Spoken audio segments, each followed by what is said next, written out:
rubber hand in front of him.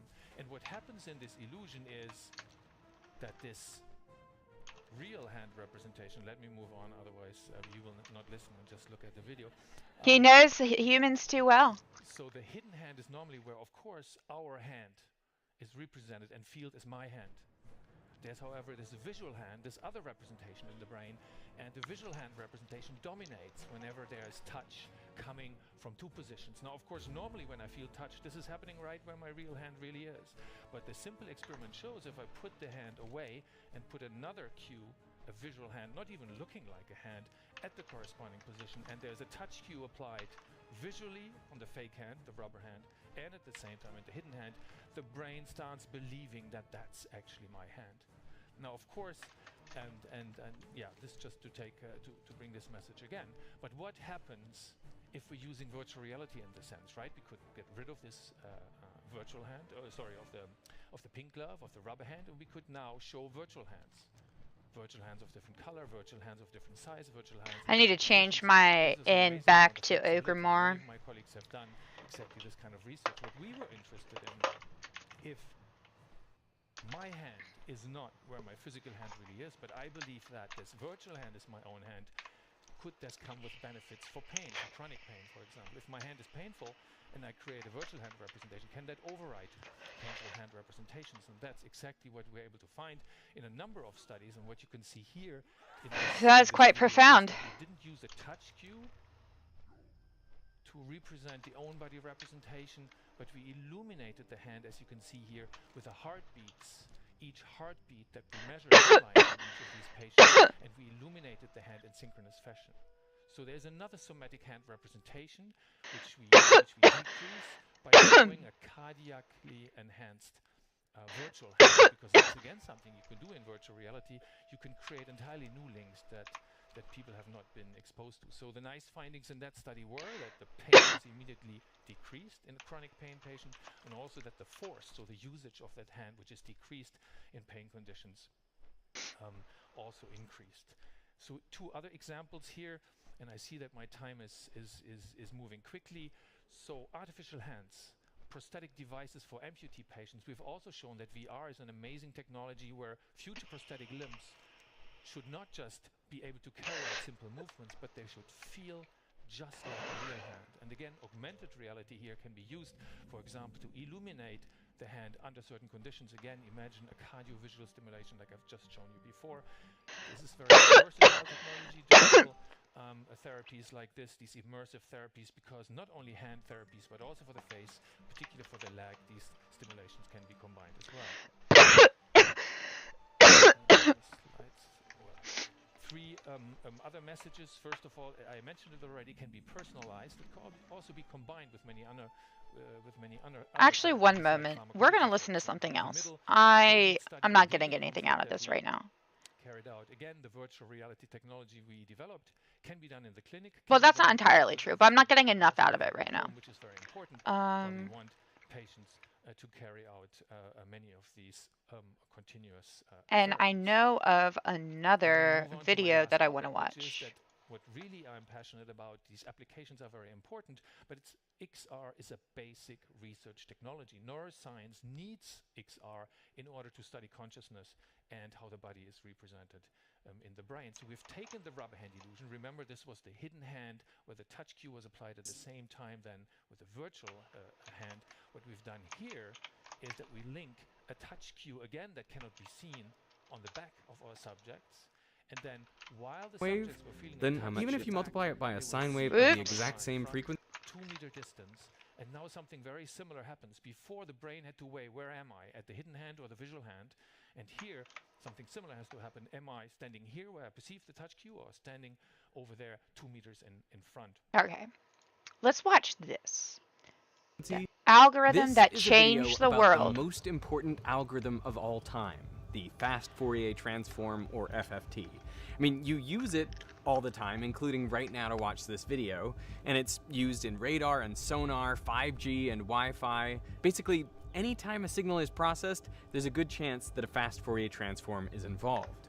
But on top of all this, the FFT was discovered by scientists trying to detect covert nuclear weapons tests. And if they had discovered it sooner, it may have put a stop to the nuclear arms race. You know, That's pretty crazy. That the nuclear arms race I didn't know that the FFT that was discovered that way. Hiroshima and Nagasaki, it was just. Hold on, what do I have in my notes?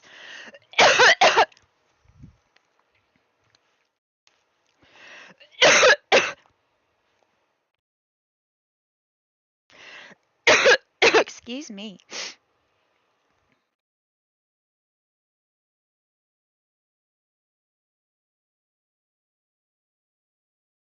Yeah, it just says it was developed about 200 years after the original FFT. I mean, original FT. By FT, I mean Fourier transform.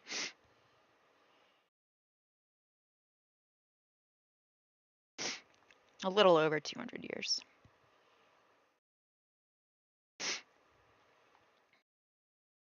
Anyway.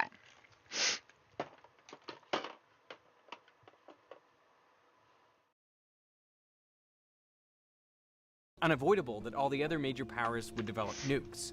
But maybe it wasn't. Because it was clear to everyone that nuclear weapons were game-changing. The bomb dropped on Hiroshima released 1,000 times more energy than the biggest conventional explosive.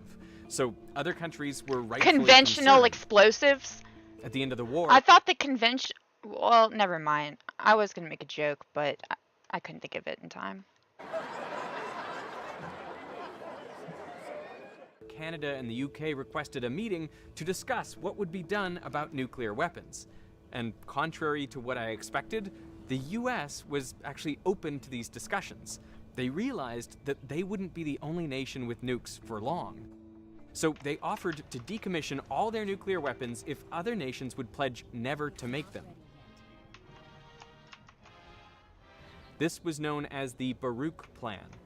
And it proposed that an international body would control all radioactive materials on Earth, from mining to refining to using these materials for peaceful purposes, as in nuclear power generation. But the Soviets rejected the proposal. They saw it as just another ploy to maintain American nuclear dominance. And so, the global nuclear arms race began. To develop new nuclear weapons required extensive testing. And most of it was done in remote places like the Arctic or the South Pacific Islands. The US also created a nuclear testing site in Nevada, the radioactive products of which blew across the country, so that outside of Japan, the people most adversely affected by American nuclear weapons were Americans themselves. The US soon graduated from fission weapons to thermonuclear bombs, which combined fission and fusion to release even more energy. They were as big a leap from the first atomic bombs as those devices were from conventional explosives, 1,000 times again more powerful. Annihilation of any life on Earth has been brought within the range of technical possibility. In 1954, at Bikini Atoll in the South Pacific, the US tested a new thermonuclear design that used lithium deuteride as a fuel, and they expected the device, codenamed Shrimp, to release the energy equivalent of 6 million tons of TNT. But they were wrong. It released 2.5 times that due to unanticipated reactions with lithium-7. And as a result, more radioactive material was created, and it rained down over a much larger area than planned. Oh. Residents of neighboring atolls were only evacuated 3 days later, suffering from radiation sickness.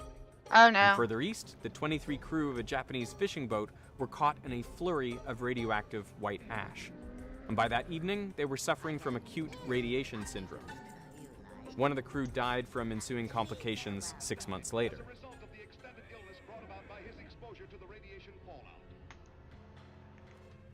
These events triggered public outcry against nuclear testing. The modern peace sign was designed in the 1950s by combining the semaphore letters for N and D, standing for nuclear disarmament. A number of world leaders called for a comprehensive test ban. No more testing of nuclear weapons by any state. And this call was actually taken seriously by the world's nuclear powers. They entered into negotiations at meetings with very literal names like the Conference on the Discontinuance of Nuclear Weapon Tests, held in Geneva in 1958. Of course it was held in Geneva. And to show just how serious they were, they even stopped all testing during the negotiations, which is why 1959 is the only year in a long stretch when no nuclear weapons were detonated. But there was a big problem with negotiating. Damn it! I panicked. I panicked. How do you know that the other side will hold up their end of the bargain? The US worried that the Soviets would continue testing covertly and leapfrog them technologically, and the Soviets similarly distrusted the US. So to address these concerns, they convened the Conference of Experts to study the possibility of detecting violations of a possible agreement on suspension of nuclear tests. Seriously, that was the name. I am not making this up. Now, detecting atmospheric tests was fairly straightforward. The radioactive isotopes they produce disperse in the atmosphere and can be detected thousands of kilometers away. Underwater tests produce distinctive sounds that travel efficiently around a kilometer below the surface of the ocean, and these can be picked up by hydrophones. But underground tests are much harder to detect from afar because their radiation is mostly contained, and the Soviets refused to allow on-site compliance visits, which they regarded as espionage. And this is ultimately why when a test I want to re-listen to during the this. negotiations, which is why 19 was actually taken seriously by the world's nuclear powers. They entered into negotiations at meetings with very literal names like the Conference on the Discontinuance of Nuclear Weapon Tests, held in Geneva in 1958. And to show just how serious they were, they even stopped all testing during the negotiations, which is why 1959 is the only year in a long stretch when no nuclear weapons were detonated. Allegedly. But there was a big problem with negotiating a comprehensive test ban, which is, how do you know that the other side will hold up their end of the bargain? The US worried that the Soviets would continue testing covertly and leapfrog them technologically, and the Soviets similarly distrusted the US. So to address these concerns, they convened the Conference of Experts to study the possibility of detecting violations of a possible agreement on suspension of nuclear tests. Hold on. The Conference of Experts to study the possibility of detecting violations of a possible agreement on the suspension of nuclear tests. So to study the probability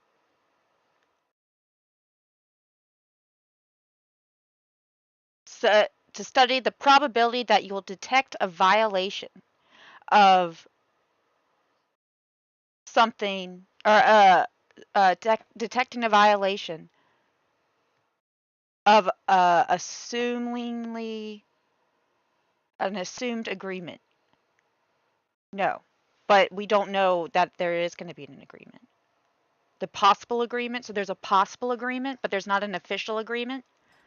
What's the probability that there's an agreement?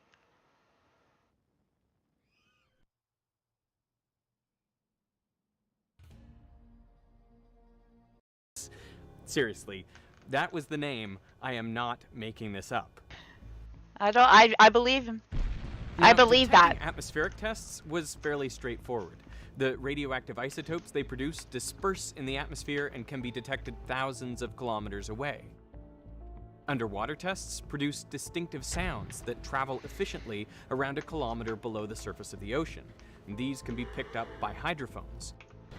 But underground tests are much harder to detect from afar because their radiation is mostly contained, and the Soviets refused to allow on-site compliance visits, which they regarded as espionage. And this is ultimately why... Oh, thank you for the lemon! Deaf in Thinker, welcome, 1963, welcome. It was only a partial ban. It Dang banned it. testing underwater, in the atmosphere, and in space, places where compliance could be verified, but it didn't ban testing underground, for the simple reason that it was almost impossible to verify compliance. But scientists had been trying to find a way to reliably detect underground detonations. Following the Geneva meeting, American and Soviet scientists formed a working group to discuss the issue. And their idea was to use seismometers located outside the countries where nukes were being tested to detect the faint ground vibrations caused by explosions. The problem was, how do you distinguish a nuclear test from an earthquake? Every day around the world, there are close to 300 earthquakes with a magnitude of 3 or greater. In addition, part of the purpose of detecting your adversary's tests is to spy on them, to know how big of an explosion they can make. Oops. But the seismometer signal depends not only on the yield of the device, but also on how deep it was buried. For a given yield, Dang, we're deeper getting explosions appear smaller. raped. So scientists wanted a method to reliably determine whether a given signal was a bomb or an earthquake, and if it was a bomb, how big it was and how deep it was buried. They knew that all this information was contained in the seismometer signal, but it couldn't just be read off by looking at the squiggles.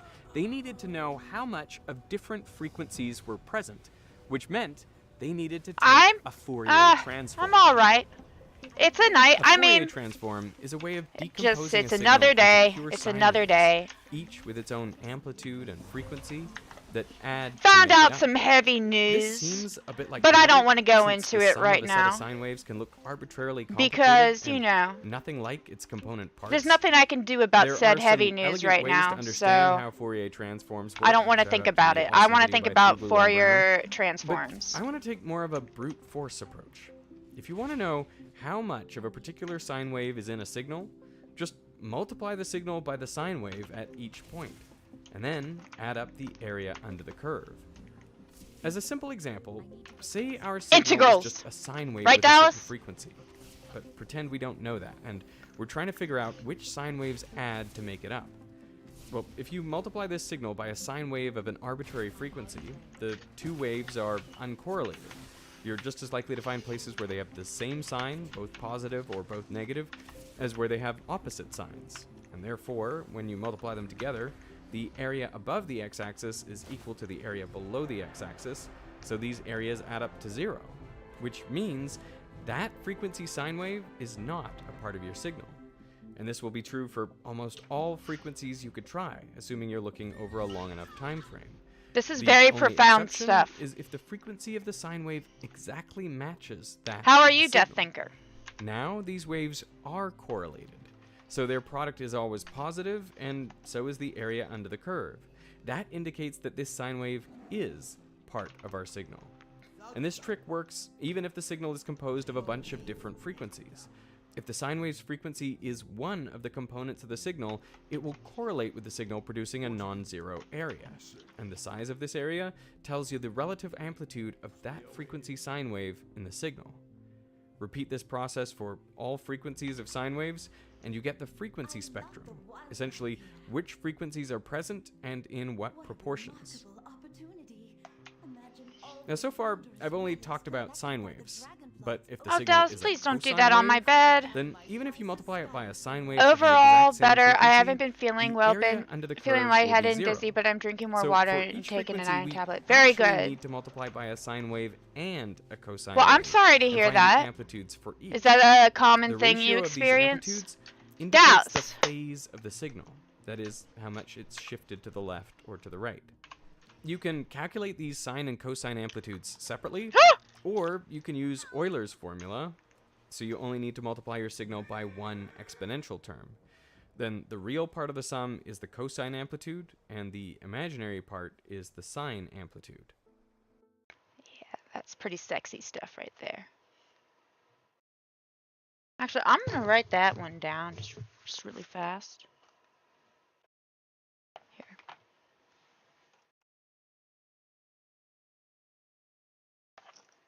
Omega. Right there, that's omega. 2 pi over t, yeah. No, wait. Yeah, revolution per second. The number of revolutions over a given period of time.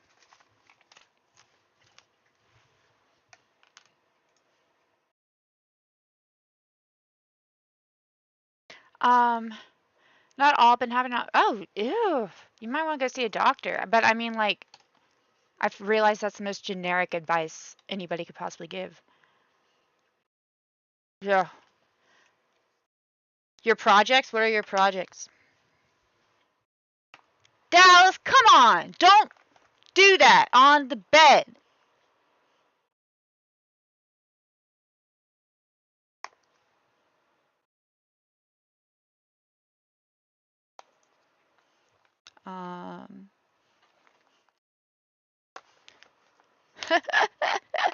Dallas.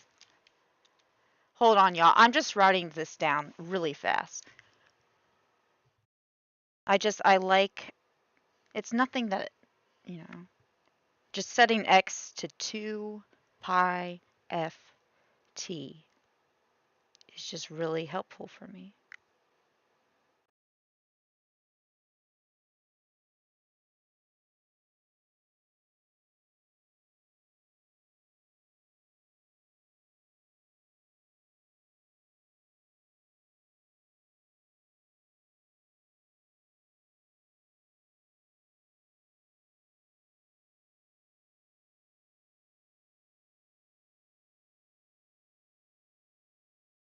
Very good. Anyway. But yeah, story of my life.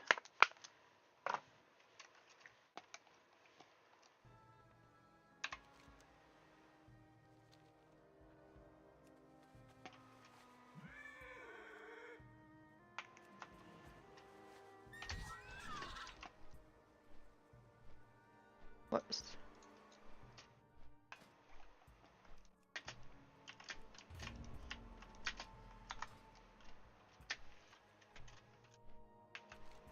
Whoops, wrong way.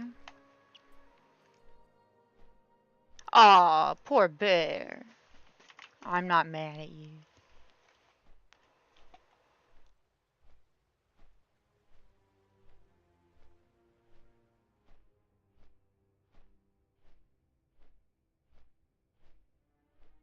What?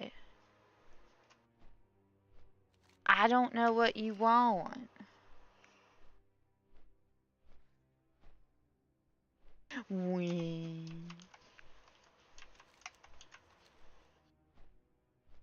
What? Why are you being a big baby? Oh, he just smiled. You too much.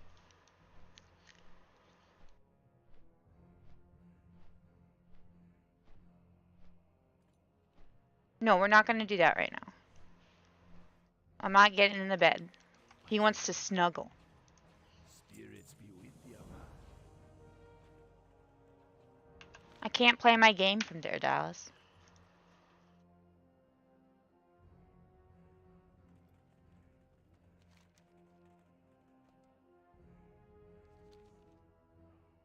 Now what do we do? Meet this person outside.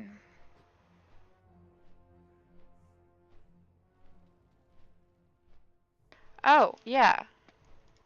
My video. In the American delegation at the Geneva meeting, Oh, hello, there was a collard physicist, Richard Darwin, greens. and a mathematician, John Tukey. By the way, how is my voice, like the sound, relative to the background? Or vice versa? Pretty much, how's the sound? They got into a debate with the Soviet delegation over which nation's seismometers were superior. So Darwin simulated That the is such a responses of both strange countries' sticker. devices on a computer at CERN. Kinda The next gross. day, everyone agreed there wasn't much difference. The real obstacle to detecting underground explosions wasn't the accuracy of the seismometers, it was the vast amounts of computation required to Fourier transform the seismometer signals. Here's an example seismometer signal and its Fourier transform. Thus far, Very I've good. been thinking about signals as infinite continuous waves, and when you take their Fourier transform, you get an infinite continuous frequency spectrum. But real-world signals are not like that. They are finite and made up I of was individual trying to samples Ew! or data points. I don't though a even get seismometer it, but signal it's just, looks smooth and continuous, it doesn't record ground motion with infinite precision. There is some fundamental graininess to the data. So what you have is discrete, finite data. So you can't use the idealized Fourier transform. This is good Instead, stuff. you have to perform something called a discrete Fourier transform. The discrete And Fourier one of the transform. distinguishing features of a discrete Fourier transform is that the frequency spectrum is also discrete and finite. You can think of the frequencies as falling into a finite number of bins. And what determines the number and size of these bins is the number of samples in the You're signal cracking up. and Oh, very how good. closely spaced they are. For example, the more spaced out the samples are, the lower the maximum frequency you can measure, because the samples aren't close enough together. Wait, hold on. Back to that. Is that the frequency spectrum is also discrete and finite. You can think of the frequencies as falling into a finite number of bins. And what determines the number and size of these bins is the number of samples in the signal and how closely spaced they are. For example, the more spaced out... The number of samples in the signal and how spaced they are. You hear that, Dallas? It's very important. Are you cold, baby bear? Aw, here, you can have a blanket. Here you go. Just don't make it dirty. Here you go. Is that what you wanted? Bear. I gotta take a picture of this. Bear. Oh, baby bear. Just his little tail wagging. Very good bear. Alright, anyway, excuse me. Total War? What? So since I'm late to the party... Oh, no, you're just on time. Actually, you're a little early. What kind of signal are we talking about? Well, right now we're talking about seismic signals when looking for evidence of violations, possible violations to a possible agreement to not do any nuclear tests, to not conduct any nuclear tests, or just not detonate any nuclear weapons. But it was the Americans essentially spying on the Soviets and recording seismic signals to see whether or not there would be there might be possible, violations to the possible agreement to not detonate nuclear weapons, to my best understanding.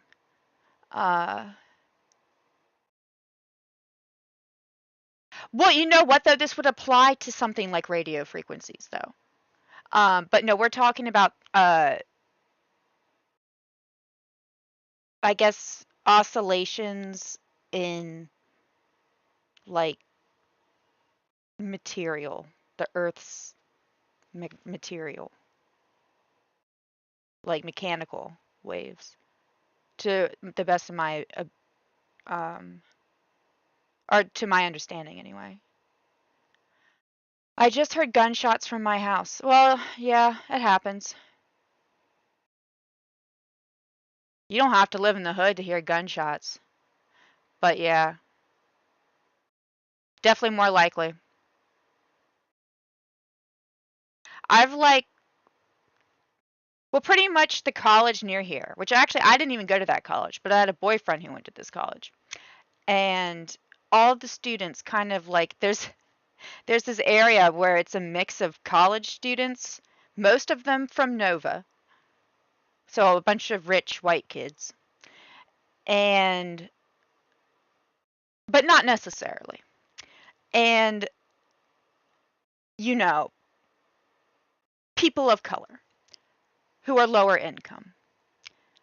And not necessarily, but that's just the situation. I'm not trying to make a political statement. That's just what it is. But anyway, no, actually, there's usually not any conflicts, but you do hear from time to time stories, but you never, just because, pretty much. Oh, what I was originally saying. Yeah. My ex lived near there though, or in that area. So there would be nights where we heard gunshots, but I'll tell you, half the time those gunshots are coming from a college student. Maybe not half the time, but I would say there's about a 50% chance that 50% of the time it's coming from a college student.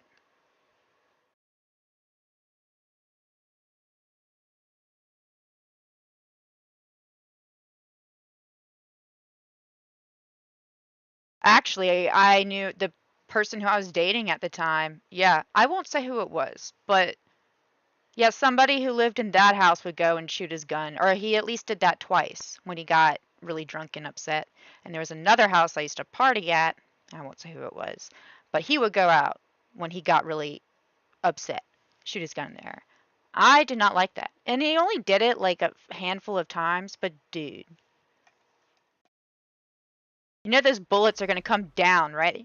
They don't go shooting up out of orbit.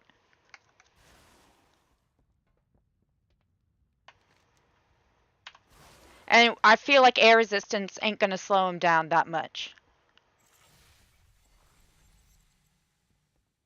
Wait, was I supposed to go up?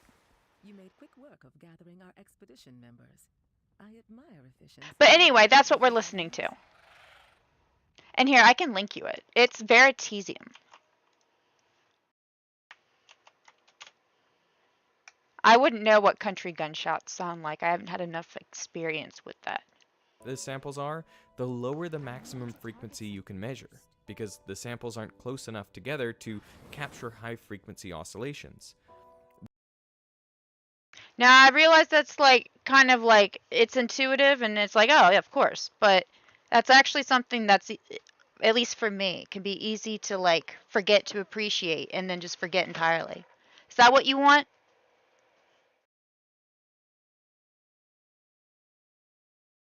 All right. I might write that down. That's very, very important. What?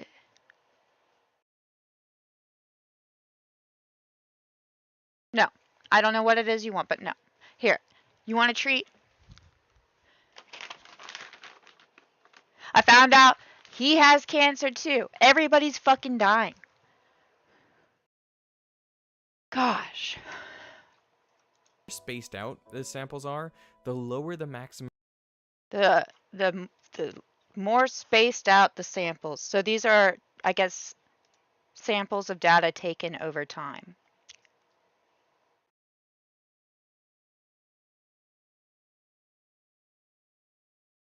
Well, here's the thing though.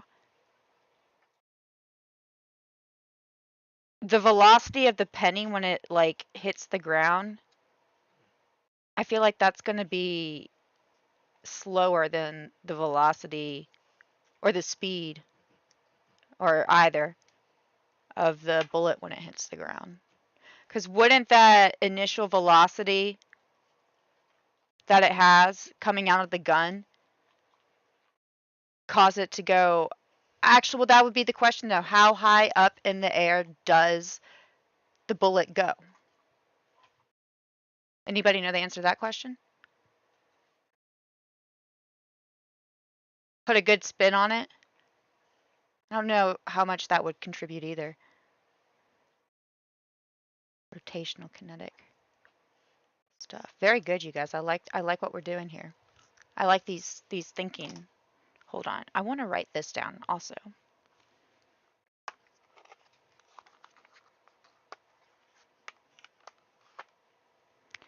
On the trajectory or whether they kill or not. Well, of course, but I'm talking about going and shooting your gun in the air. And let's just assume that it's a straight 90-degree angle.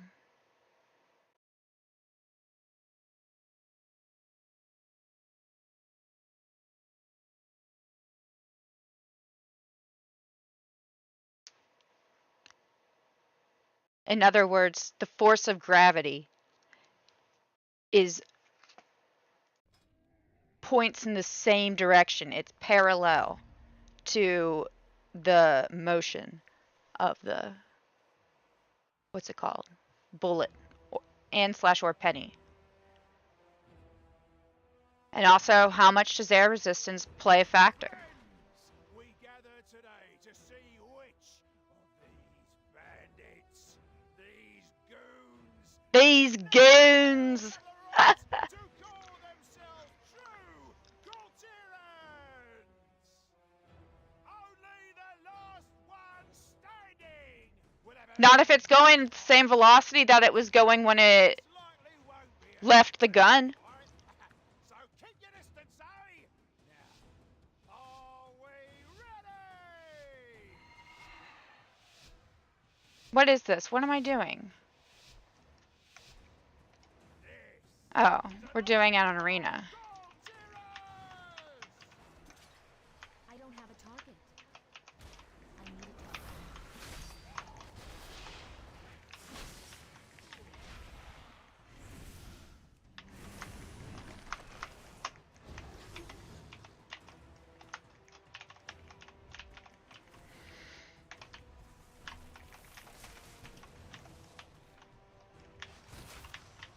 Dang it! The fucking thing.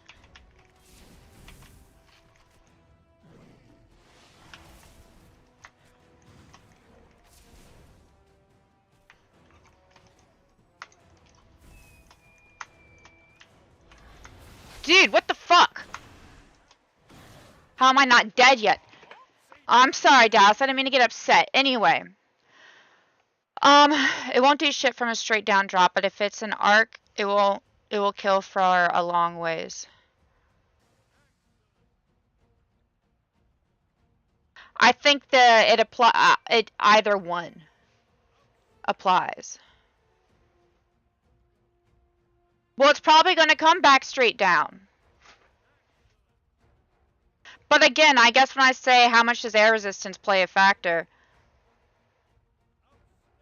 that includes wind. You know, that isn't necessarily, you know, that might be blowing it horizontally or horizontally as opposed to vertically. I almost want to like think about this question, but first, well, that was poop. You made quick work of gathering our expedition members. Well, if you shot it straight down from the sky, then yeah, it would be faster when it hit the ground than it would be than if you shot it straight up from the ground. But it's going to go up, it's going to get, you know, to 0 velocity, right? Well, depending on how high up it goes.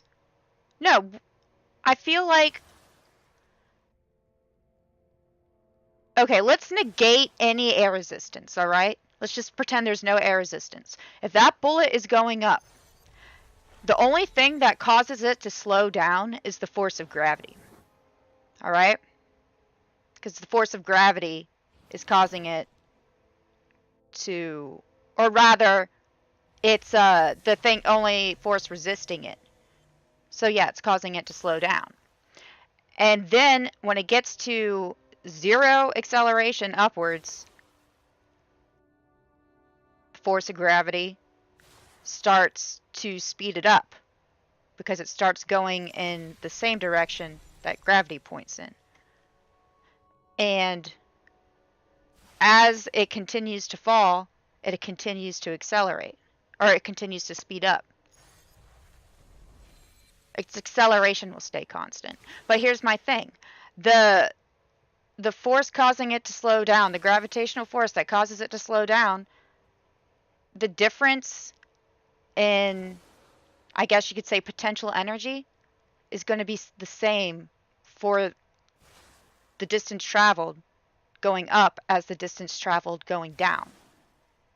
Does that make sense?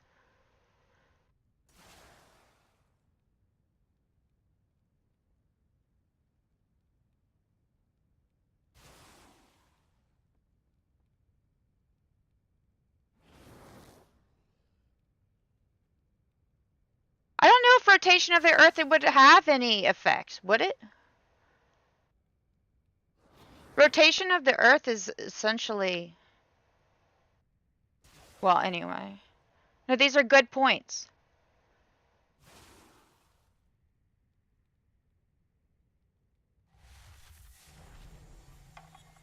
Just Google it.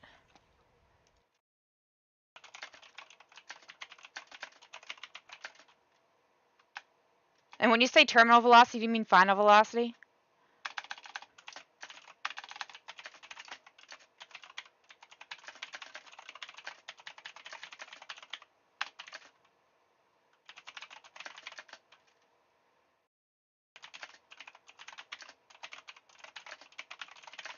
How fast is the final velocity of a bullet hitting the ground relative to its initial velocity leaving a gun? Science of why firing your gun up into the air can be lethal. There you go. I just want something with the numbers. In 2010, a 4-year-old, Marquel Peters, was killed by a stray falling bullet in Decatur, Georgia. 2013, Elia Boyer, age 10, was killed on New Year's by a falling bullet in Maryland. 43-year-old in 2017, Javier Suarez Rivera, was killed moments after midnight after stepping outside his residence on New Year's in Houston, Texas. So yeah, y'all see.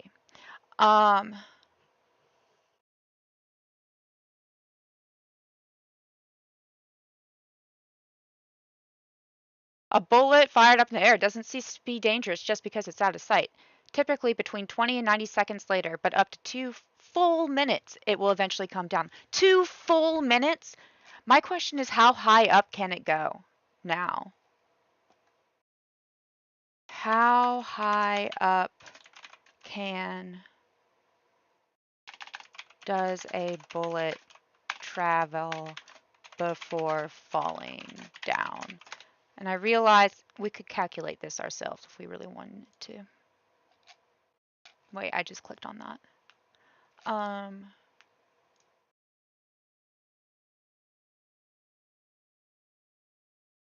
400 to 700 yards. So that would be about, here, yards to meters.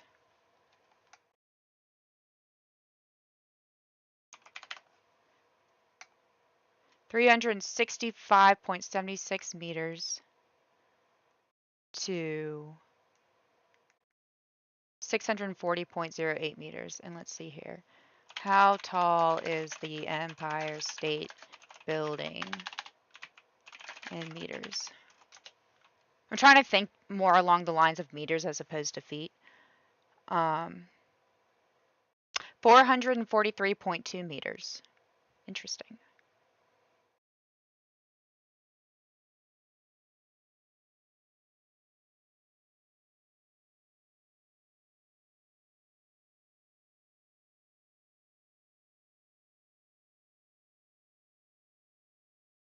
Interesting, interesting, interesting. So here's a question.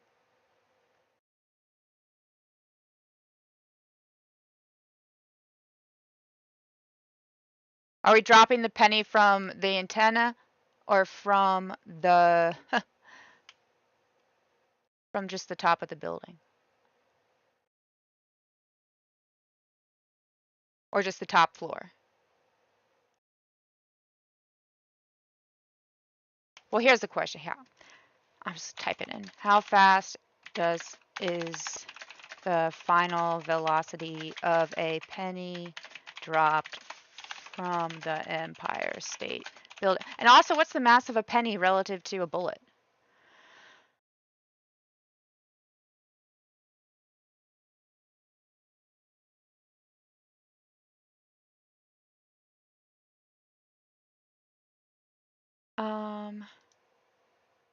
What? There's no answer to this?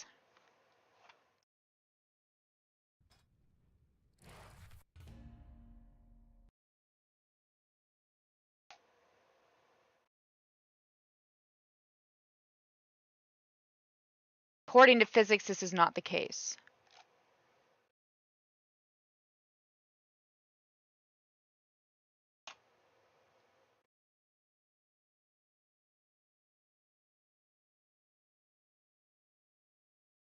I just want to wait.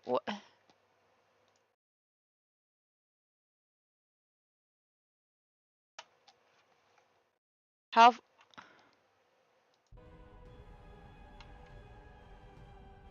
Apparently, it's an urban myth. Okay, well, apparently this is a controversial thing, or controversial enough so I'm not getting it straight. We'll just have to do the math ourselves if we really want to know. Yes, exactly. That's why I was asking, what's the mass of the penny relative to the mass of the bullet? Looking at the pictures of the bullets just now, while it's fresh in my mind, because they had pictures of bullets on one of the sites I was just looking at, or articles. I am leaning towards the bullet being having a higher mass than the penny. Here's the question though, is it a statistically significant difference?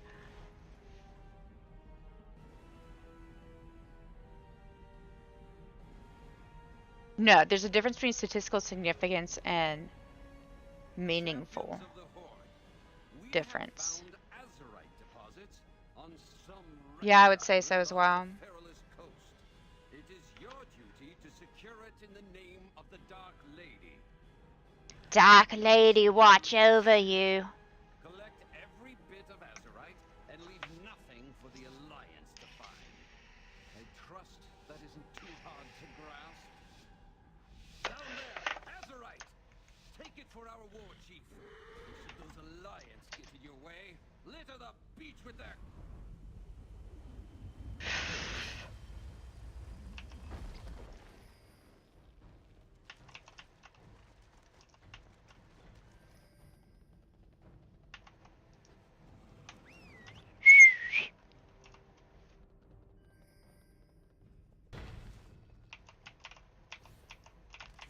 I need to get closer.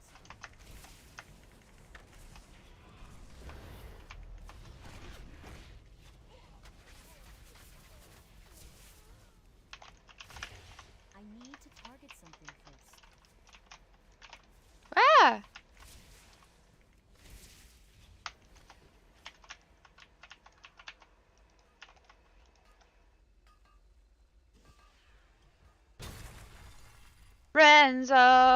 Renzo Scriber. 5 out of what, Renzo? Alright, fair point. Everybody just split up. Alright.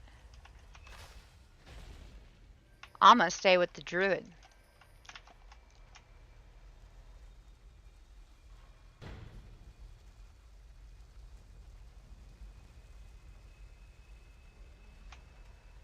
I don't have a target.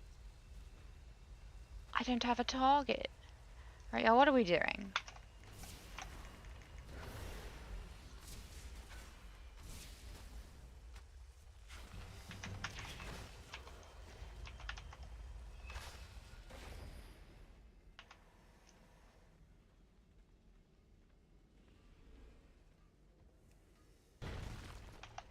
What? Grab these supplies Oh. if you need them, but don't lose sight of the...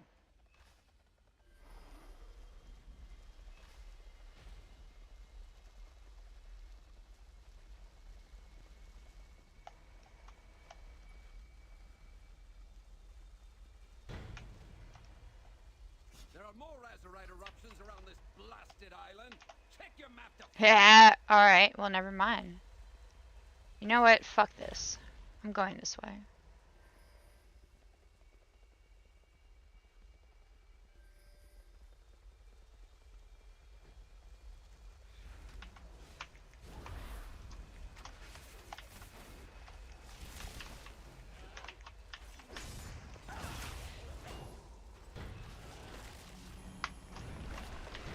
Ah.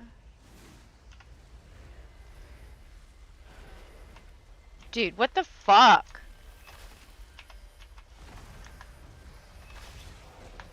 I need a target.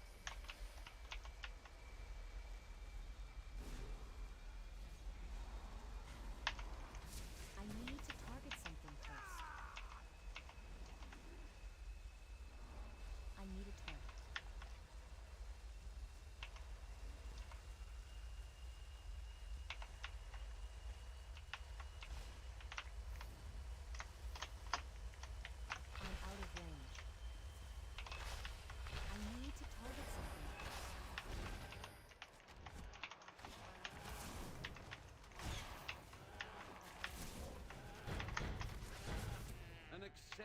first effort, but we need more Azerite.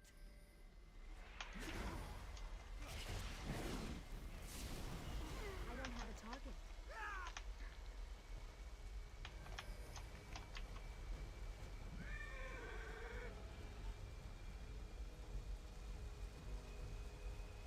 This is very important.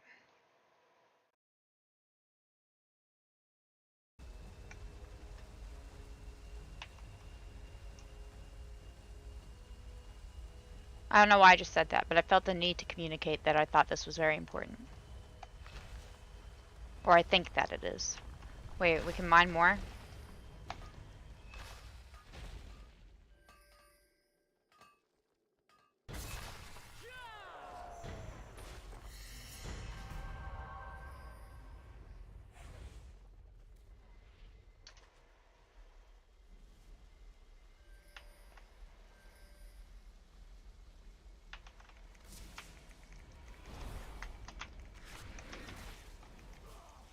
I need a target. Mm. I need to target something first.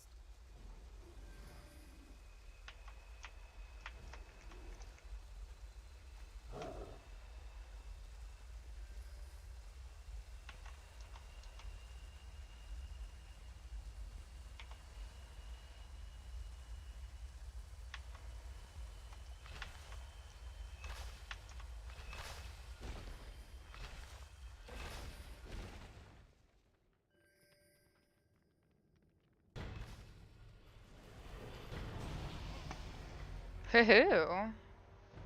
Not that great, but not that bad.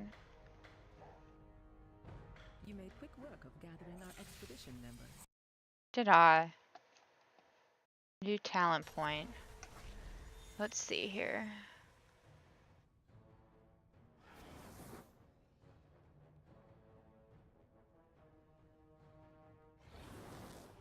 Oh. That is pretty nice.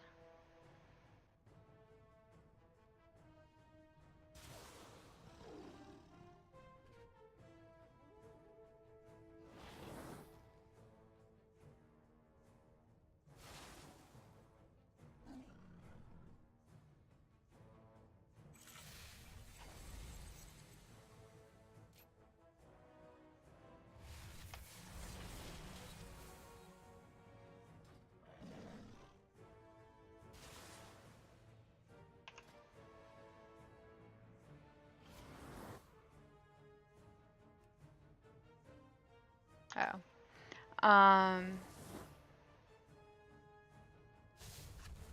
Oh yeah, I was going to do something.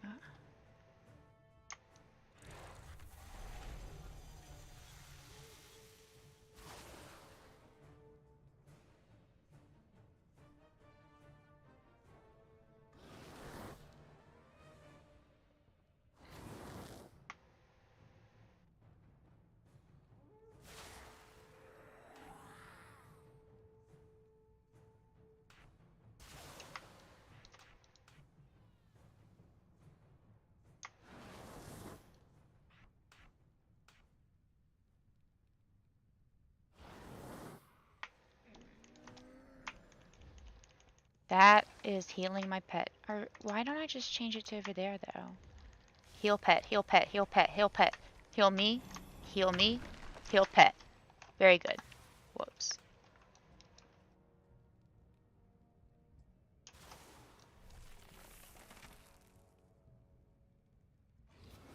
And then we have boom, boom, and boom. Whoops.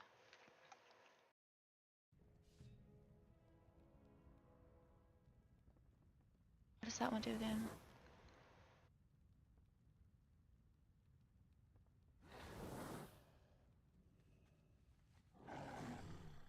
But yeah, I'll be right back. I'm gonna go use the bathroom really fast. Hopefully it doesn't queue me while I'm gone. Or not queue, but you know what I mean.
Welcome back.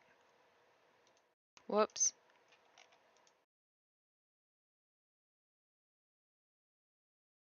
There we go. Bada bing, bada bing. Okay.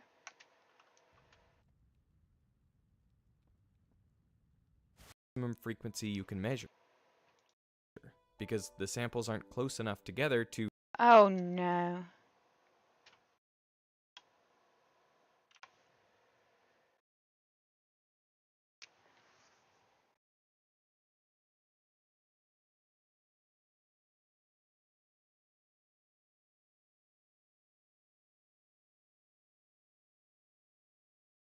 Hold on. The more spaced out the samples.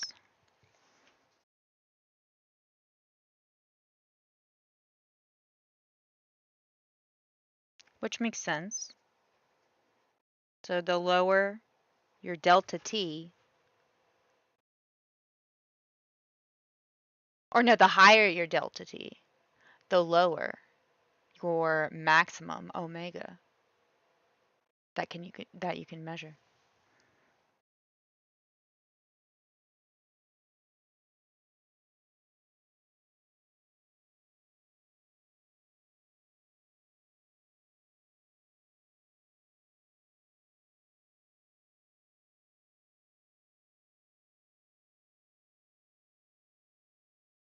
The lower the maximum frequency you can measure.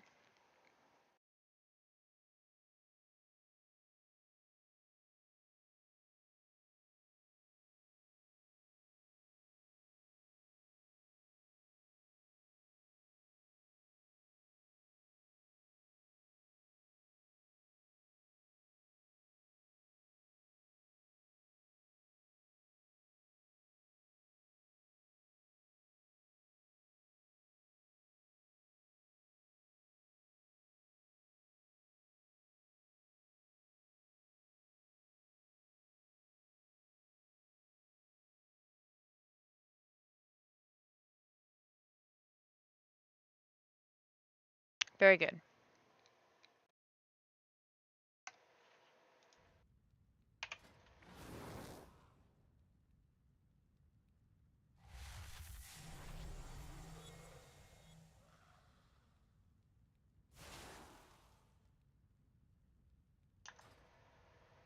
Hmm.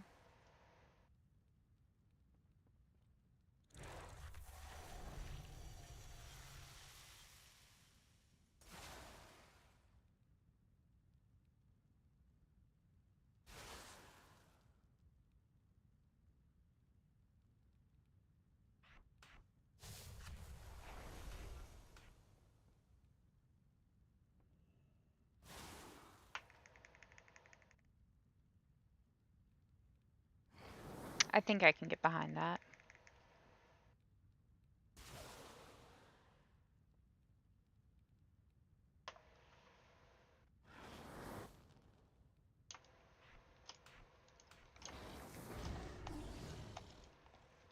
I still don't know how to use this spell, admittedly. Misdirects all threat you cause to the targeted party or raid member.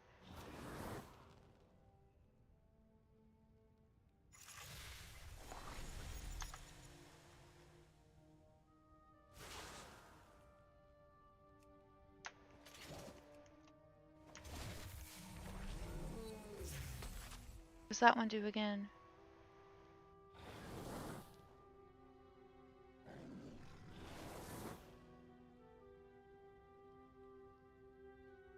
Anyway. Oh, chat. They could also measure electromagnetic frequencies alongside the seismic activity to get a more static conclusion, maybe. Yeah, how would they do that, though?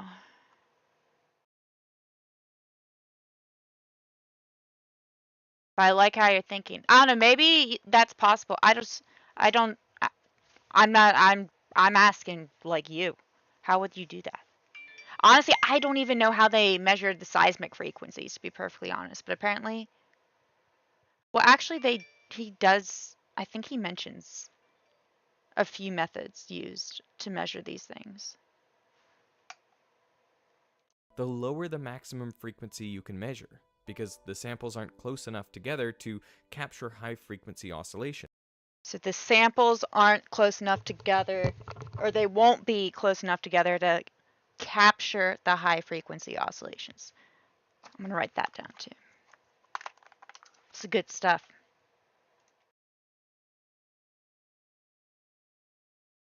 Did they have antennas back then? What was this? Is like, looks like it was like 1950s, 60s, but I could be wrong. This is Cold War time. Pretty sure. No, I think this is 1959 actually. I think he says so earlier.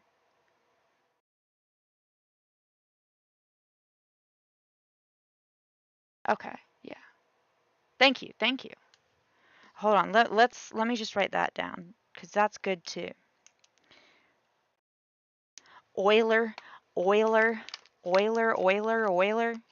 You know, I'm very proud of myself. When I was in graduate school and, you know, I just kind of like studied what I was told to study, you know, or like what was on the curriculum, which was good. But I've been kind of like, just like, I don't know.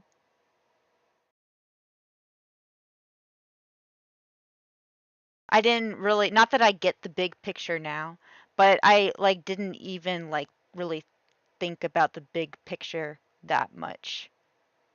In a or not in a serious enough manner that I'd go and read a book about it. But anyway, I did though. I wrote down Euler's identity because I was like, I saw it and I was like, you know what? That's an important relation or identity. E raised to the imaginary unit times omega, where omega has units in either radians or degrees. It's an angle, a rotation, a measure of a rotation. Is equal to cosine theta plus the imaginary unit times sine of theta, where cosine is trigonometric function.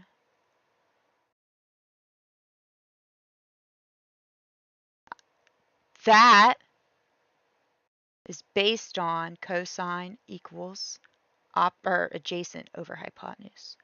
And with sine, it's opposite over hypotenuse. It all goes back to trigonometry. And like, it's beautiful. I know, right? God, I got so excited I couldn't even talk just now. Wait, what did he say? I like how he worded that though. Because the samples aren't close enough together to... The samples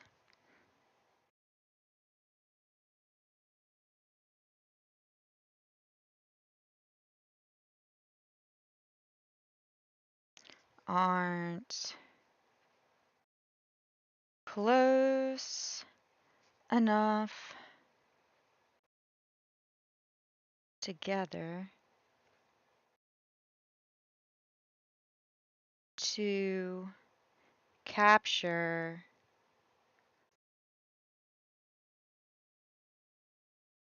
high frequency oscillations.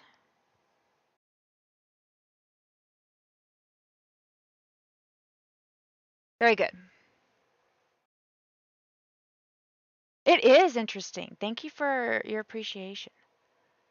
Not that I am in like somebody to say thank you. It's not like I came up with it or I even made this video. Thank you for your appreciation of my well, I'm not necessarily, you're not necessarily appreciating my appreciation.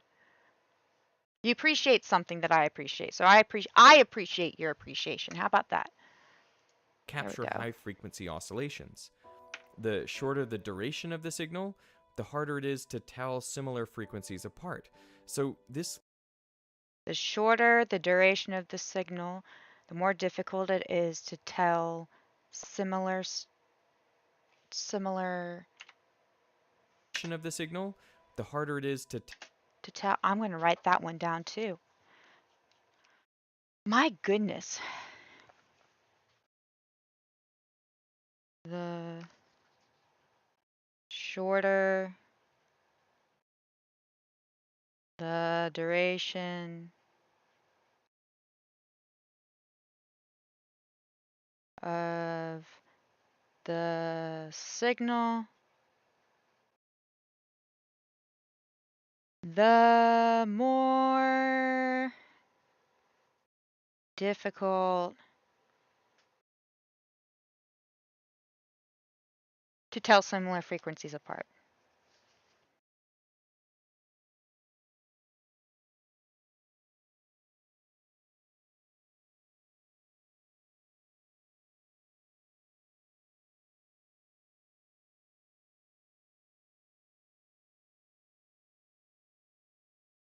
How about that?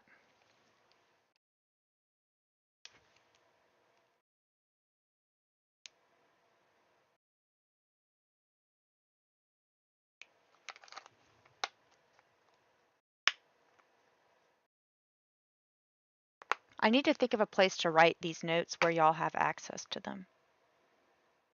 I would like to do it like PDFs, but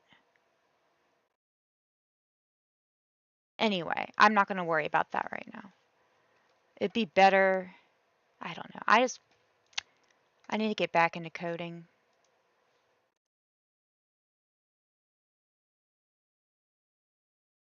Wait, no, Thank you. wrong one. Tell similar frequencies apart. So this lowers the frequency resolution.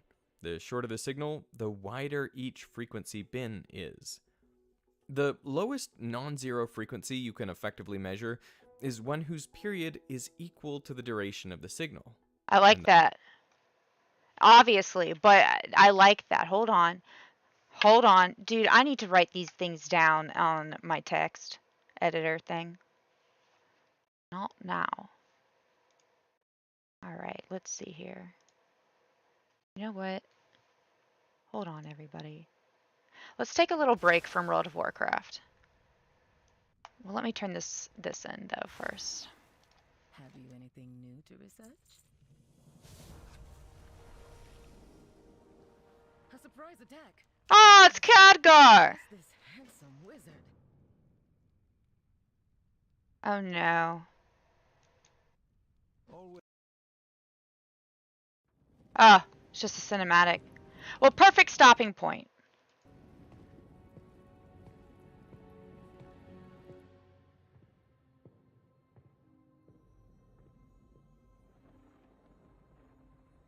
I did not expect to see you again so soon, my friend.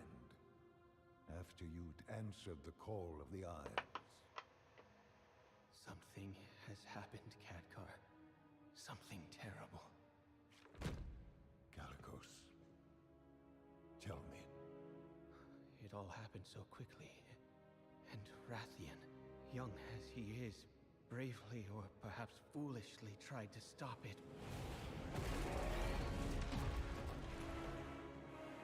I don't know who the guy with blue hair is or these characters are, but... Tempest had already been unleashed.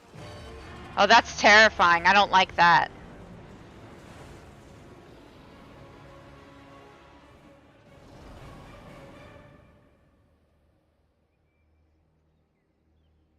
She let me live with a message.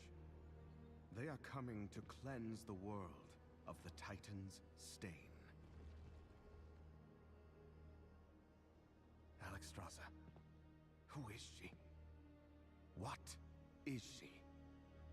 She. I have some of an idea of who Alexstrasza is. Incarnates? 4 dangerous adherents of the elemental forces. At the dawn of the aspects, our flights embraced the Titan's gifts. They did not. The war that followed was unimaginable. And it took all of our strength combined to banish them. If they were so dangerous, why were they not destroyed? Because we couldn't. I hadn't the heart to do it. Oh. We were once as clutch mates. Time, it seems, has not quelled their fury. And look at us. Should she free her kin now, we haven't the strength to stop them. And if Iridicrum's hunger is unleashed, then we have no choice. I don't know who any of these people are. If we are to be protectors once more, the aspects of our dragonflights must be made anew. I don't know what that means, but okay. Our queen is determined, Khadgar. But we've only just begun to find who we are again. And I fear that without help, we may never get the chance to see our future secured.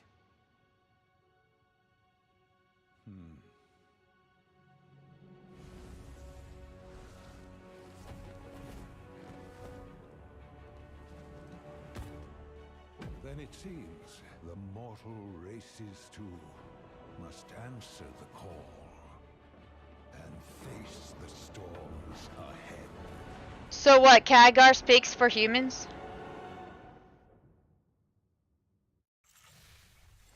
Well, that was fun.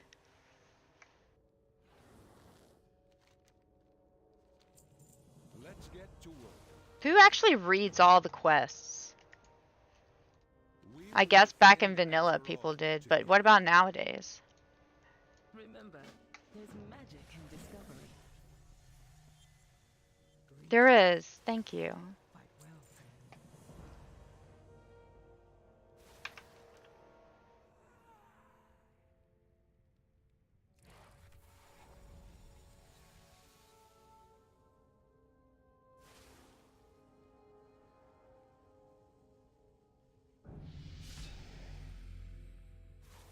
That's what I have to do. All right.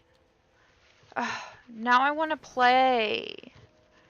Y'all feel so conflicted. Here, let's see here. How many people do I have watching right now? Probably not very many. One. Okay, very good. Well, that's okay. We are going to take a break from WoW. Maybe lure in some people with some math on the off chance that that actually doesn't have an even worse effect and the one person watching is like, fuck this. But that's okay. I'm just trying to like motivate myself to get off WoW for right now. Let's set a Pomo.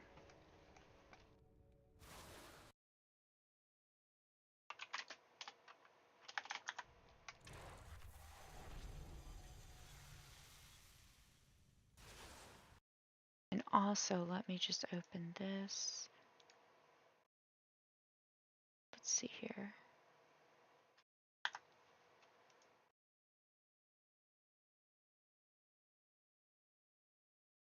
Box isn't. Oh, wait, yes, it is. No, wait, that's not it.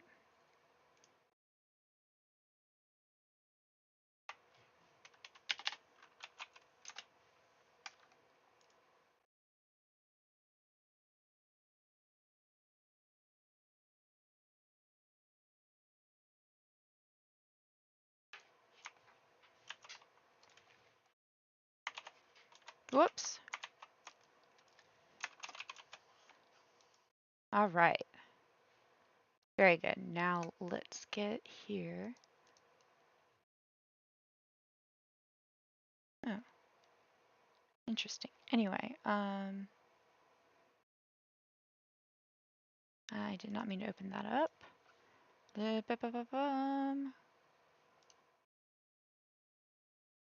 All right. I'm going to make a new folder. And this folder will be called Stream Notes. How about that? Or you know what?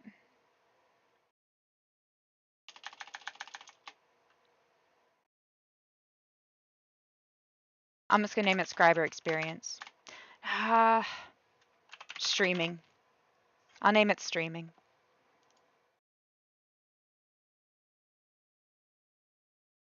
Very good. All right. And we will go on here and then new and then not now and file, open folder, and then we want to go to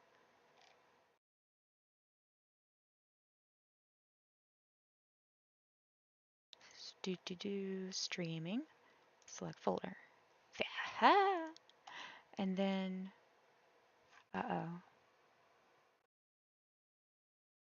did forget something. Driving. Haha. Really? It was not that long ago? No, wait. What about the date created?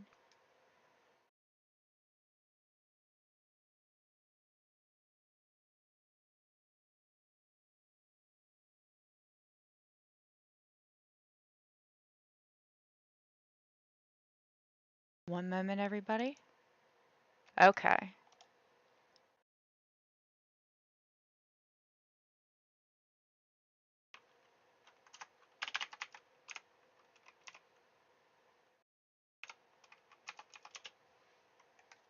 There we go. And this one is 11/19/22.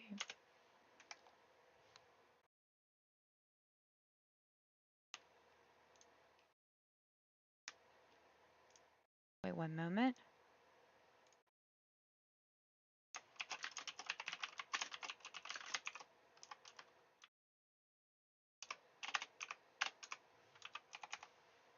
Very good.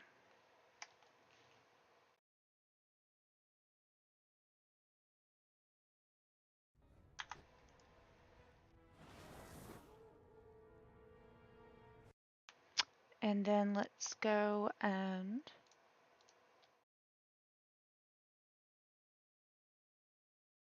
ha-ho. Wait a moment.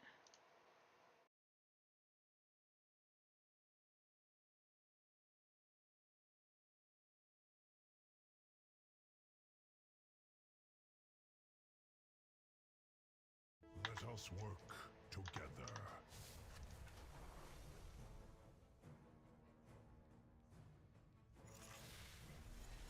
All right, let's see here.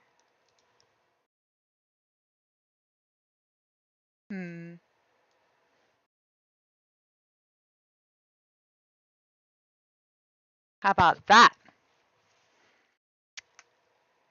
Look, we can have different themes. That's kind of cool, I guess. Isn't that fun? Easier on my eyes, but then y'all can't see me. And the shadow looks kind of weird. But lately I have been using, which one have I been using? This one. Lately I've been using this one. See? Isn't that fun? But hold on.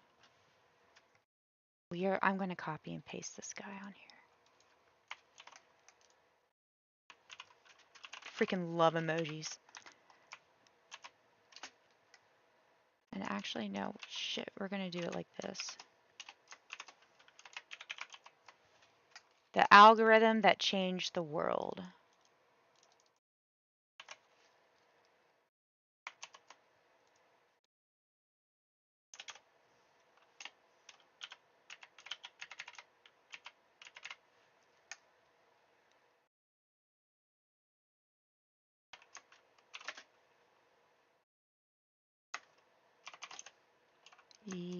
This is what I have written down in my notebook. Now y'all get to see. Hold on.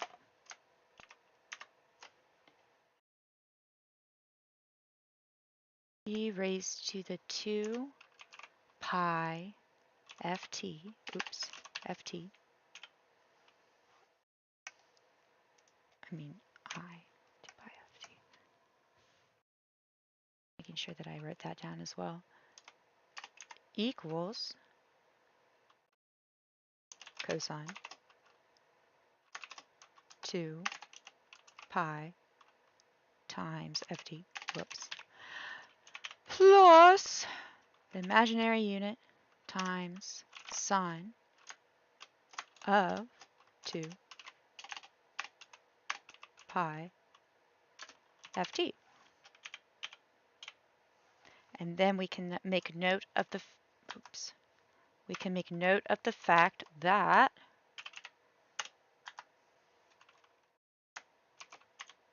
omega is equal to 2 pi f.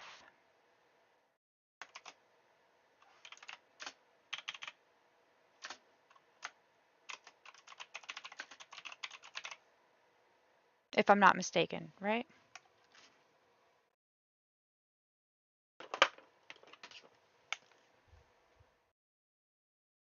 Hold on.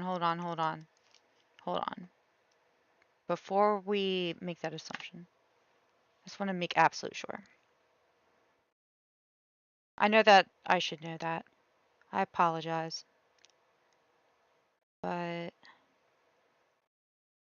not what I'm looking for.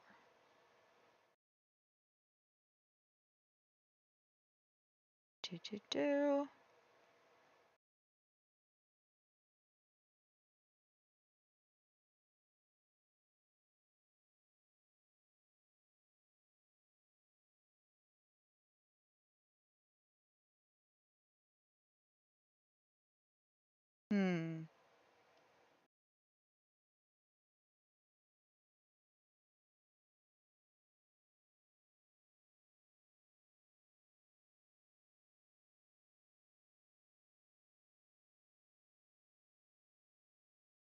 So it's actually equal to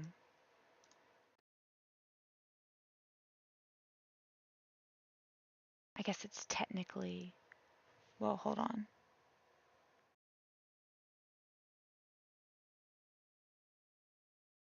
That is still valid.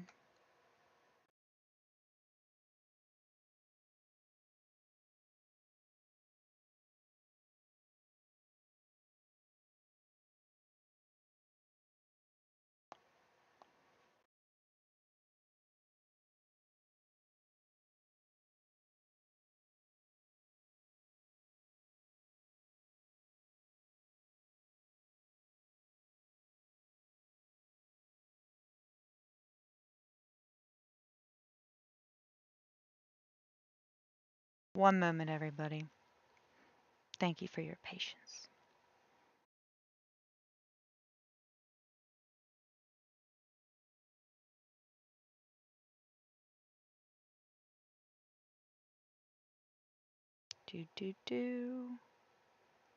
Yeah.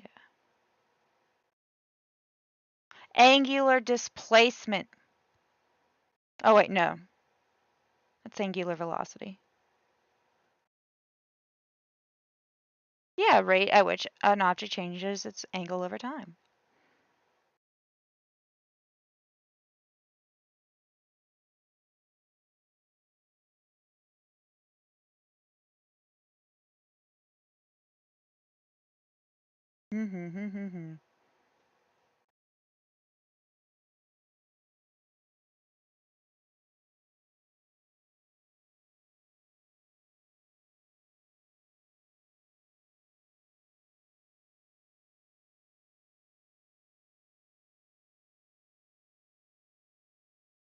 Oh, I stopped taking notes up to this point. Maybe I'll take notes on this later as well. Or I could just retake these notes.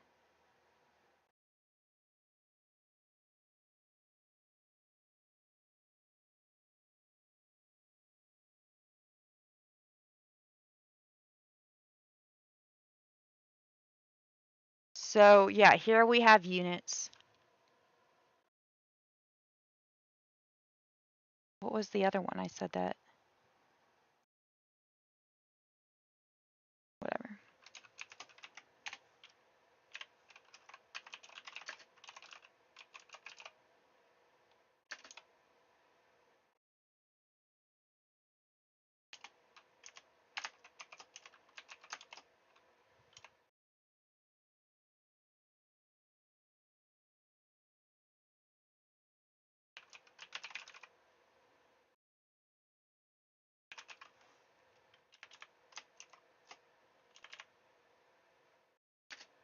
How about that?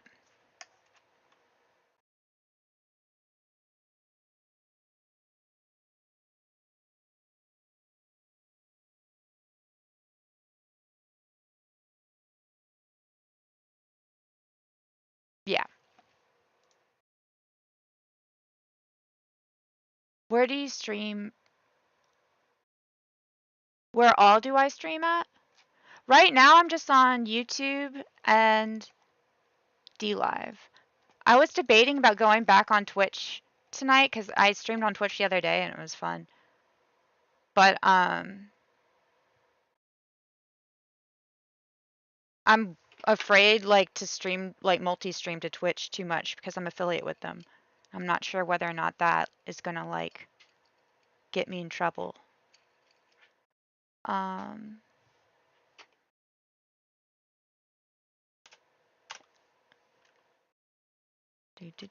and what else did I write here? I wrote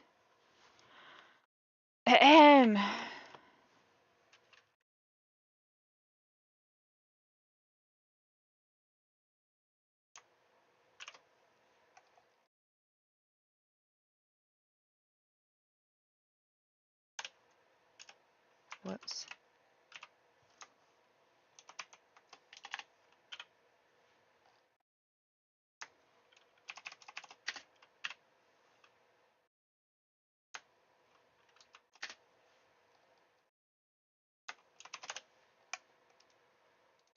I'm having too much fun right now.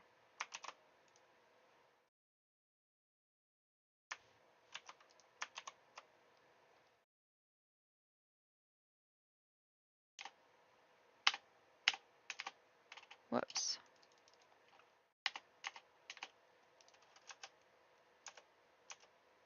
There we go.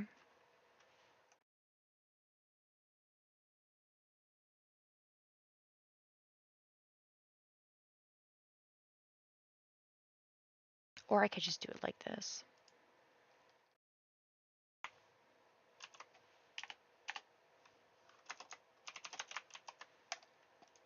What do y'all think? Nope. Because that's not the algorithm that changed the world. That's just the, okay.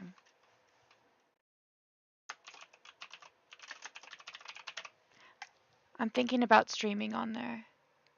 Oh yeah, Trovo. I always forget about Trovo. You should. I need to reconnect my Trovo account to my Restream. Let me make sure this is Euler's identity or not. It's not Euler's formula.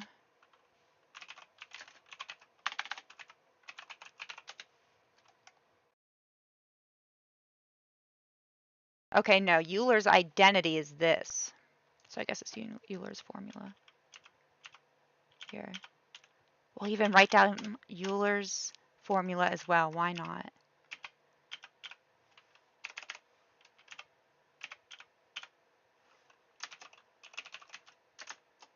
So this might be Euler's formula. Wait, whoops. I was going to write this down as well.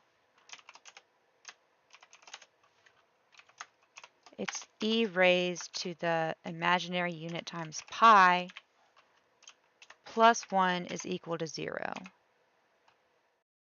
Which would make sense.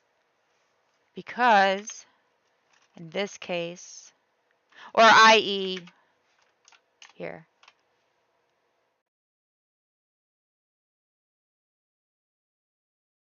Notes. E raised to the I pi is equal to negative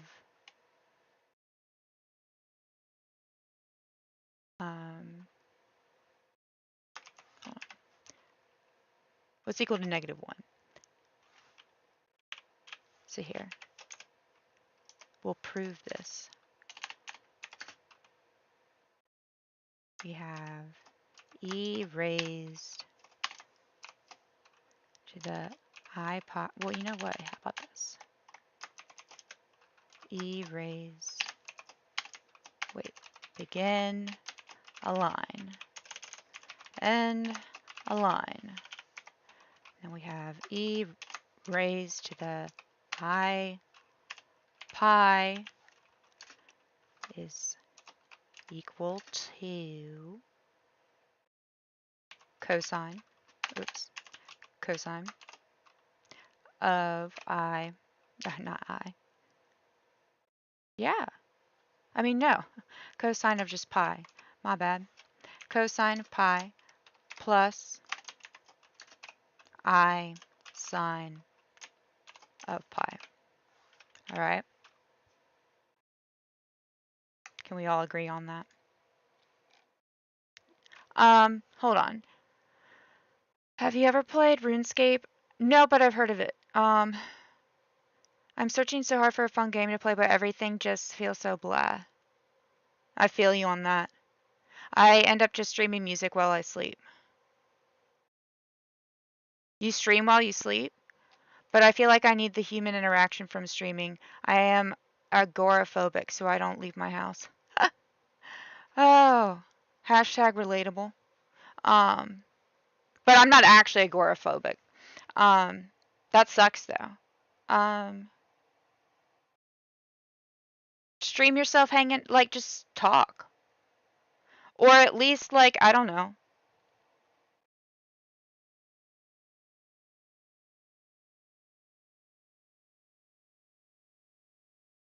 Stream yourself just chilling.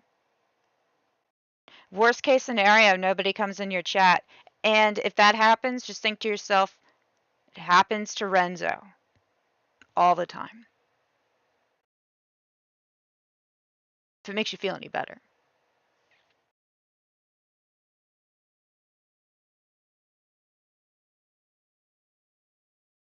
But that was my advice. What do I know? And this is, hold on.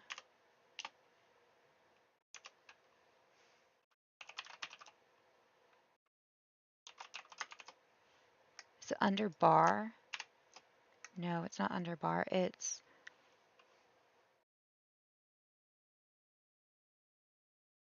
I can't remember.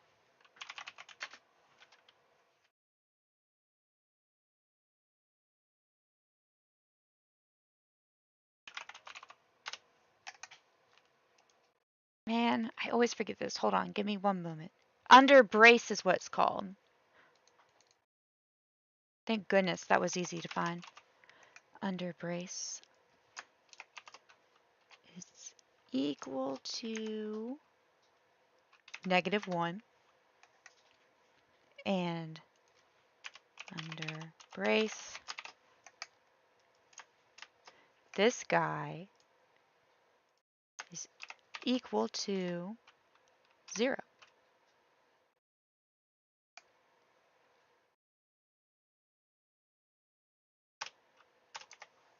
So we end up with -1 plus 0. I'm being extremely, extremely extra here, but that's okay. Because 0 times I is just 0, right? Whoops.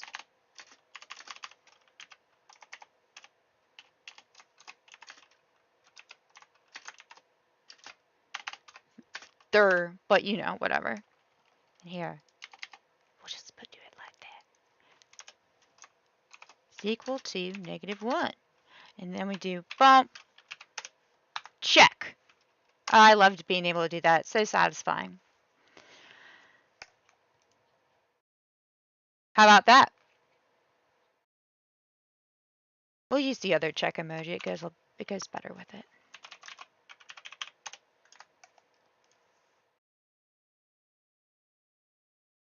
No, I like the green one better. It's more fun. Anyway.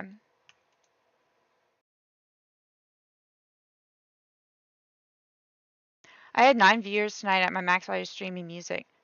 And you were asleep? That's, like, nice. How do you not get in trouble for that? But I want to play a game or something while I stream. Well, do it. What's wrong with that? Even if the game is boring, I mean, I don't know. I don't play very many games, so I can't really give much advice on that matter. There's got to be a game out there that you'll get addicted to. Have you ever heard of RimWorld? RimWorld's fun. RimWorld. All right, well, we went on a bit of a tangent, as is tradition, though.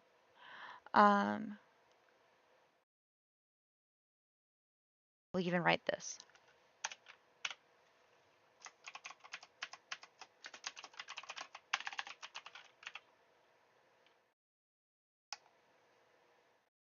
Euler's identity, Euler's formula.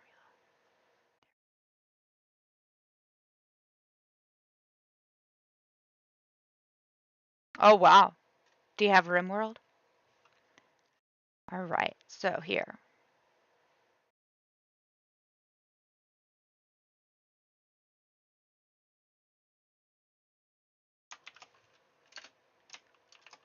The more spaced out the samples, the lower the maximum frequency you can measure.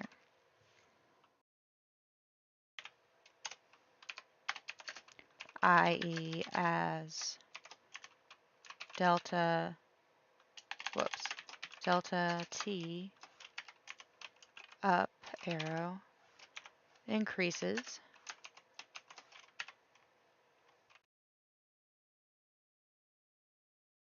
omega max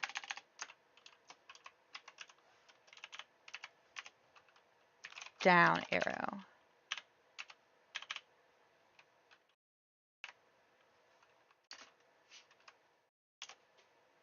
Whoops. And then just a little note right here.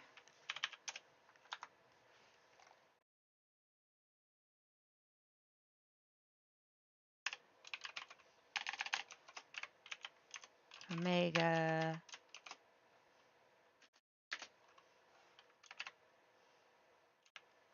is the thing we are measuring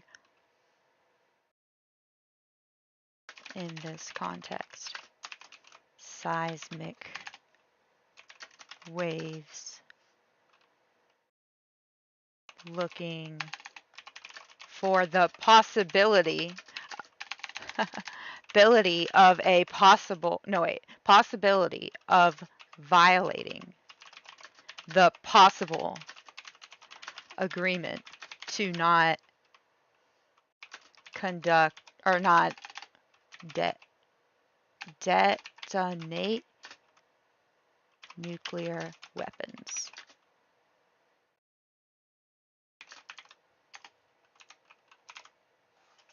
Taking full on notes on this. No, I haven't, but I haven't seen a lot of people's streams. Terraria? Nice. Terraria is the game I played. But no, I have not seen your stream before. I haven't seen a lot of people's streams. Especially if I don't follow you. But how I can follow you and if I see you stream and I'm not doing anything else. Here's a follow.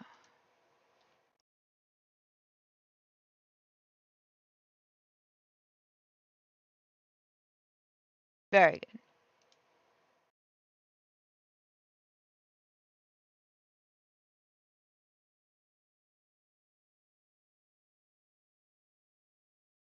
Of course. Dallas, what is it? I don't know what his issue is.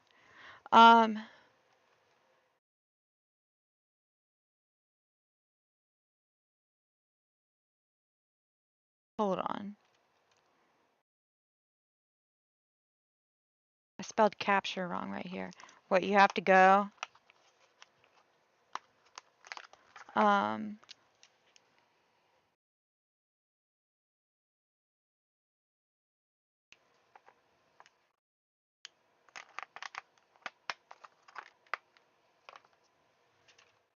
Hold on, really fast.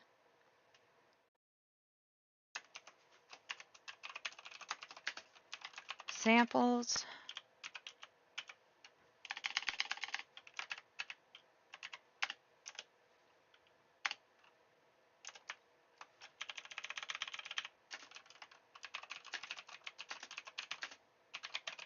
Wait, hold on, these are quotations.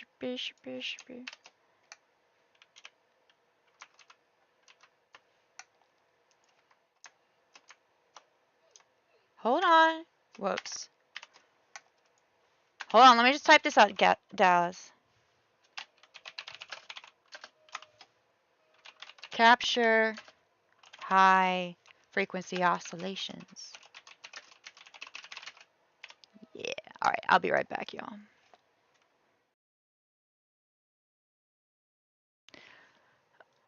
All right. Hold on. I gotta let the dog out. I will be right back.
Oh.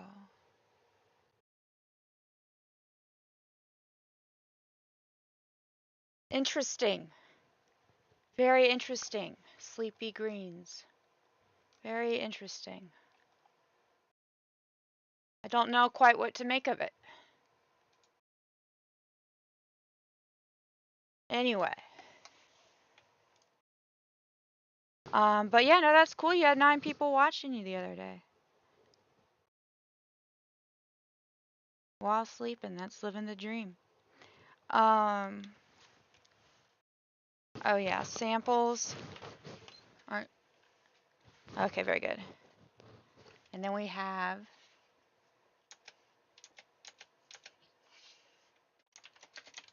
the shorter the duration of the signal, the more difficult more difficult to tell similar frequencies apart. How about that? Woo!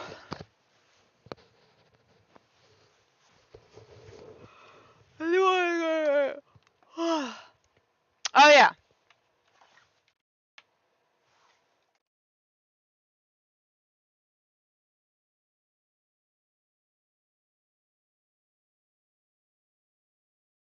Here, you know what we can do, actually?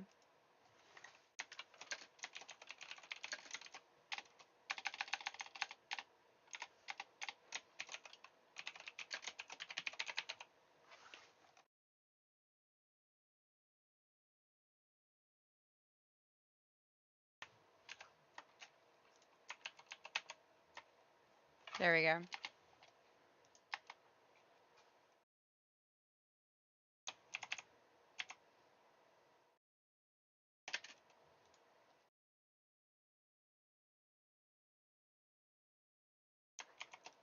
Whoops.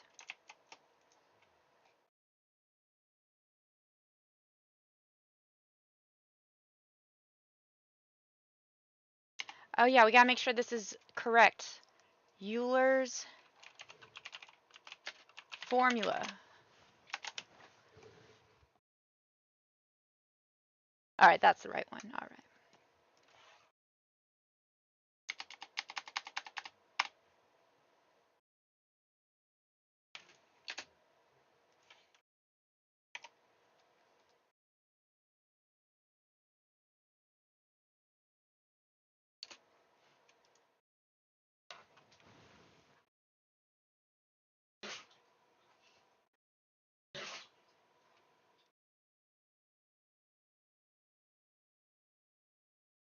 Okay, very good.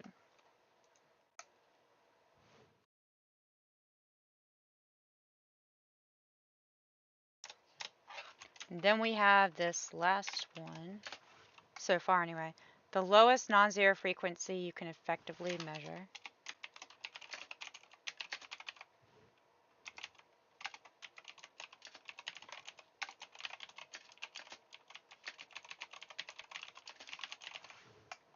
Measure is one whose period Is one whose period is the duration of the signal.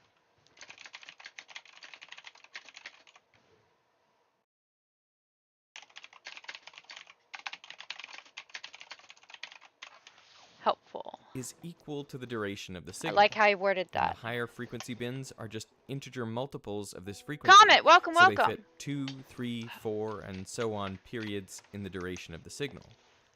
The total number of frequency bins is equal to the number of samples in the signal. So if the signal is made up of 8 samples, then the transform has 8 frequency bins, going from 0 up to 7 times the fundamental frequency. So let's do an example. Say we have a signal made up of 8 samples. Well, then the discrete Fourier transform will have 8 frequency bins. The first bin corresponds to a frequency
Did I not unmute myself? Lord have mercy. I thought I unmuted myself. My bad.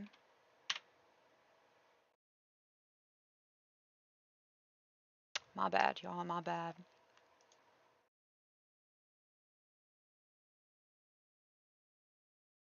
Oh.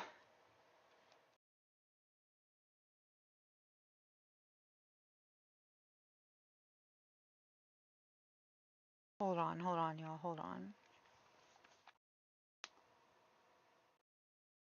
We never even set the Pomo timer. I just realized. Hold on, y'all. Hold on.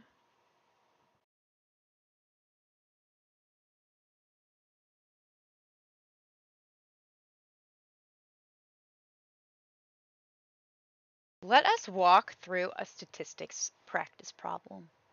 Would y'all mind if we did that? I think that could be a good exercise. What did you think of my stream? I thought it was really random. Really random. That's about the best way I could. You know, I almost feel like we should just throw up an image of the unit circle here just for, you know,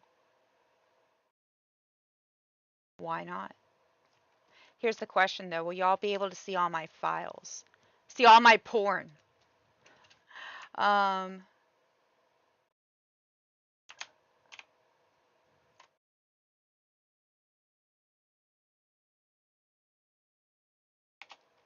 Here, hold on.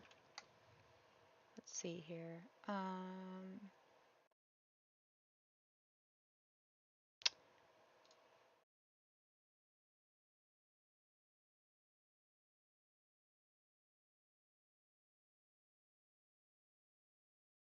Oh, I know what I can do, maybe. Oh my goodness, y'all. Look what I got. I got a 3-month subscription to this. It's actually, you can use this for free on the internet, but you can't convert these things into PDFs unless you pay. But $9 for 3 months, I say fuck it. All right, but look at this, y'all. Look at this.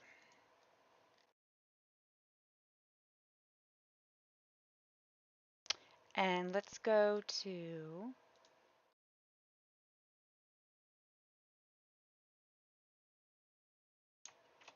this is the figure I was looking for.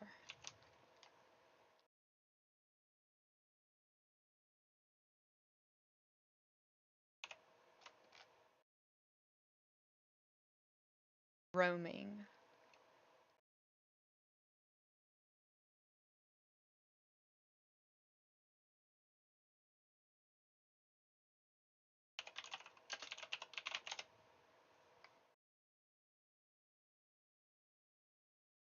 Oh, nope.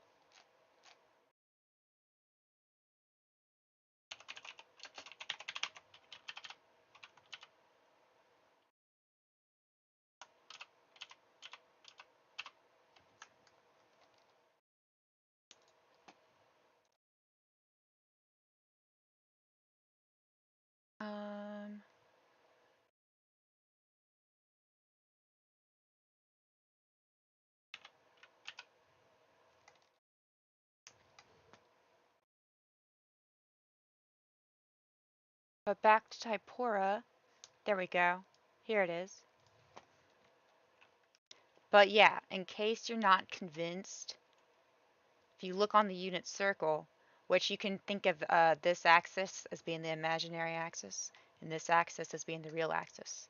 And for any complex number, which is just a real number plus an imaginary number, it's also technically all the real numbers plus the imaginary number times 0, i.e. all the real numbers. But if you think of any complex number as being some point on this graph or a graph, for example, like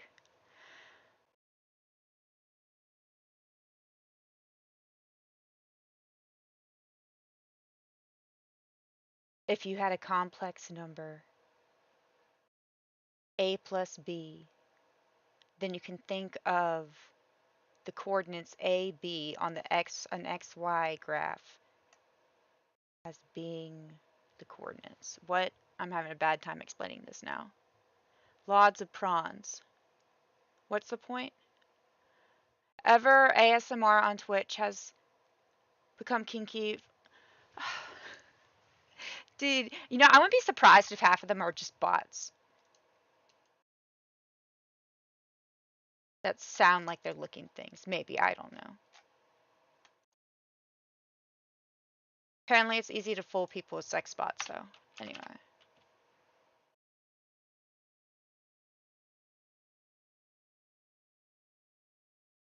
That's probably what people think I'm doing when I say I'm streaming to Twitch. Oh yeah, we were going to stream to Twitch as well.